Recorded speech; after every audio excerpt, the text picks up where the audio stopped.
Tax automation, of course, is not new. Lots of companies have actually had tax automation strategies now for approaching 20 years. The important thing right now is that the simple idea of automation has actually proved itself to be not quite enough. Automation is very much, let's just get this process where it used to be done by a human, now let's have it done by a machine. It's a little bit industrial age thinking. What we're seeing is tax authorities, they're already moving beyond the industrial age thinking. What they're managing to be able to do with big data technologies is in fact take raw data and extract automatically using technology the business sense from that data. So the companies have to try and keep up with this. Now that sounds like a big step forward. It's actually not as big a step as it needs to be. The old-fashioned, obviously good quality implementations in ERP and making great use of technology, all that stuff is still important. But what they really now need to be thinking about is adding a little bit of a layer on top of that, which is to really understand some of these concepts, these keywords that are out there like digitalization, like transformation, data first, even some of the newer technologies. How does robotics fit in? Robotics, for example, is only got automation in it. There's no transformation in robotics. And start to understand some of these and layer those across the top of what's being done. And then actually what you're going to be able to do is understand what you're doing at the lower level technically, how it's really going to impact the business,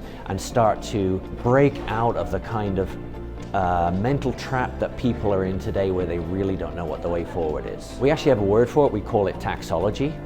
And taxology, like I say, taxology kind of sits on top of tax technology. We've always had good tax technologists who understand the technology and can implement the technology, but implementing the technology alone in isolation has proved not to be enough. You've got to bring the process and the people, and it's got to be done for the right reasons.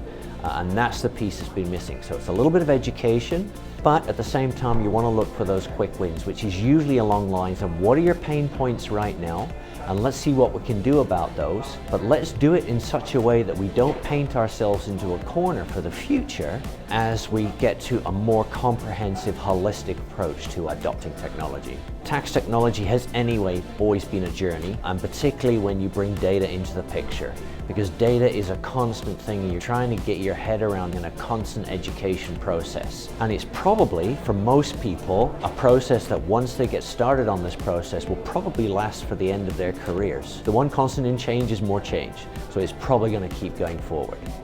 Thanks for watching. Click now for more videos from Vertex Exchange Europe 2019, and please subscribe for the latest international business insights from worldfinance.com.